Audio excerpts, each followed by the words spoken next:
မျိုးသားတစ်ယောက်ဟာရှေးဟောင်းကြောက်စိမ့်ဆွဲသီးပေါ်ကိုမတော်တဆသွေးတစ်ဆက်ချမိသွားပါတယ်။အဲ့ဒီအခါမှာတော့ထူးဆန်းစွာနဲ့ပဲဆွဲသီးဟာမြေပြင်ပေါ်ကိုအလိုလိုပြုတ်ကျသွားပြီးရွှေရောင်အလင်းနှန်းတွေဖြာထွက်လာခဲ့ပါတယ်။ခဏချင်းမှာပဲအဲ့ဒီဆွဲသီးဟာဦးတလုံးအဖြစ်ပြောင်းလဲသွားပြီးအလင်းမြန်ပဲအကွဲကထွက်ပေါ်လာခဲ့တာကတော့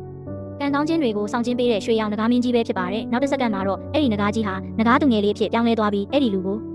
ဖေဖေကလေးတော်နှမ်းခေါ်လိုက်ပါသေးတယ်။အဲ့ဒီနောက်မှာတော့သူဟာနဂါမင်းသမီးလေးကိုခေါ်ပြီးဇနီးဖြစ်သူရဲ့အိမ်ကိုသွားခဲ့ပါတယ်။သူ့ဇနီးဟာသူ့အသက်ရှင်နေတာကိုမြင်တော့အံ့ဩသွားပြီးကလေးတစ်ယောက်ခေါ်လာတာကိုမြင်တဲ့အခါမှာတော့နောက်တရရမယ့်အစားသူ့ဌာနမှုနဲ့လက်ထပ်ဖို့အတွက်လင်မယားကွာရှင်းဖို့ကိုပဲဆိုအတင်းပြောပါတော့တယ်။ရောက်ခမဖြစ်သူကလည်းအရှက်မရှိပဲမင်းငါတို့အိမ်မှာနေခဲ့တဲ့3နှစ်စာအတွက်အိမ်လကဒေါ်လာ1 သန်းပေးခဲ့ရမယ်လို့တောင်းဆိုပါတော့တယ်။မထင်မှတ်ပဲအဲ့ဒီလူက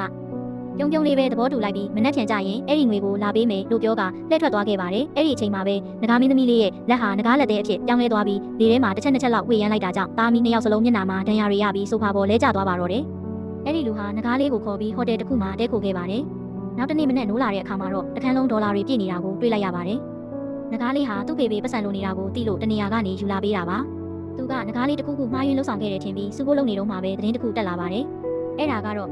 လွန်ခဲ့တဲ့နှစ်နာရီကအမေရိကန်ငွေသေးရင်တစည်းတပြတိုက်ခံရပြီးရဲနဲ့တပြတွေအပြန်အလှန်ပစ်ခတ်နေတော့အရှိတိုင်းနဂါတကောင်ဖြစ်ပြန်သွားပြီးဒေါ်လာတွေအကုန်လုံးပျောက်ဆုံးသွားခဲ့တယ်ဆိုတဲ့သတင်းပါ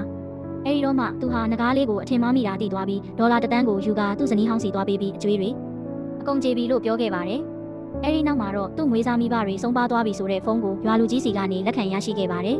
သူဟာရွာကိုအမြန်ဆုံးပြန်ဖို့စူးစမ်းပေမဲ့အနည်းဆုံး10 နာရီကြာမယ်လို့သိရတဲ့အတွက်နဂါလေးကသူ့ကြောပေါ်မှာတင်ပြီးပြန်တန်းကခေါ်သွားပေးခဲ့ပါတယ်ရွာကိုရောက်တဲ့အခါမှာတော့ရွာလူကြီးကတက်တေဖြောက်ဖို့အတွက်အလောင်းတွေကိုအမြန်ဆုံးမီးတင်ကြိုဖို့လုပ်နေပါတယ်။ဒါပေမဲ့သူဟာအချိန်မီရောက်ရှိလာပြီးသူ့မိဘတွေဟာမတည်သေးပဲအသက်ရှင်နေသေးတယ်ဆိုတာကိုသိလိုက်ရပါတယ်။